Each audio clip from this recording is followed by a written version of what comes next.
شروع اللہ کا نام لے کر جو بڑا مہربان نہایت رحم والا ہے۔ ہر طرح کی تعریف اللہ ہی کے لیے ہے جس نے آسمانوں اور زمین کو پیدا کیا اور اندھیرے اور روشنی بنائی۔ پھر بھی کافر دوسری ہستیوں کو اپنے پروردگار کے برابر ٹھہراتے ہیں۔ وہی تو ہے جس نے تم کو مٹی سے پیدا کیا، پھر مرنے کا ایک وقت مقرر کر دیا اور ایک مدت اس کے ہاں اور مقرر ہے، پھر بھی تمہیں کافروں اس بارے میں شک کرتے ہو۔ اور آسمان اور زمین میں وہی اللہ تو ہے، وہ تمہاری پوشیدہ اور ظاہر سب باتیں جانتا ہے، اور تم جو کام کرتے ہو وہ سب سے واقف ہے۔ اور اللہ کی نشانیوں میں سے کوئی نشانی ان لوگوں کے پاس نہیں آتی مگر یہ اس سے منہ پھیر لیتے ہیں۔ جب ان کے پاس حق آیا تو اس کو بھی انہوں نے جھٹلا دیا، سو ان کو ان چیزوں کا جن سے یہ ہنسی کرتے ہیں ان قریب انجام معلوم ہو جائے گا۔ کیا انہوں نے نہیں دیکھا کہ ہم نے ان سے پہلے کتنی امتوں کو ہلاک کر دیا جن کے پاؤں ملک میں ایسے جما دیے تھے کہ تمہارے پاؤں بھی ایسے نہیں جمائے، اور ان پر آسمان سے لگاتار مے برسایا اور نہریں بنا دیں جو ان کے مکانوں کے نیچے بہ رہی تھیں، پھر ان کو ان کے گناہوں کے سبب ہلاک کر دیا، اور ان کے بعد اور امتیں پیدا کر دیں۔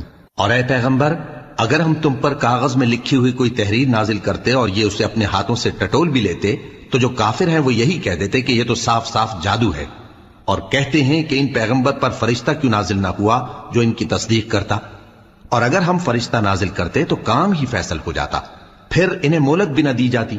نیز اگر ہم کسی فرشتے کو بھیجتے تو اسے مرد کی صورت میں ہی بھیجتے، اور جو شبہ یہ اب کرتے ہیں اسی شبے میں انہیں ڈال دیتے۔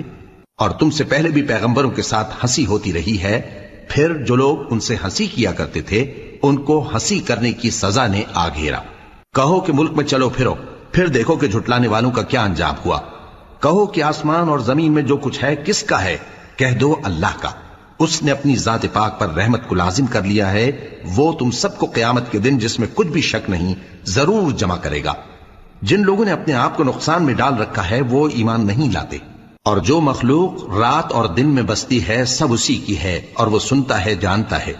کہو کیا میں اللہ کو چھوڑ کر کسی اور کو مددگار بناؤں کہ وہی تو آسمانوں اور زمین کا پیدا کرنے والا ہے، اور وہی سب کو کھانا دیتا ہے اور خود کسی سے کھانا نہیں لیتا۔ یہ بھی کہہ دو کہ مجھے یہ حکم ہوا ہے کہ میں سب سے پہلا فرما بردار بنوں، اور یہ کہ اے پیغمبر تم مشرکوں میں نہ ہونا۔ یہ بھی کہہ دو کہ اگر میں اپنے پروردگار کی نافرمانی کروں تو مجھے بڑے دن کے عذاب کا خوف ہے۔ جس شخص سے اس روز عذاب ٹال دیا گیا اس پر اللہ نے بڑی مہربانی فرمائی، اور یہی کھلی کامیابی ہے۔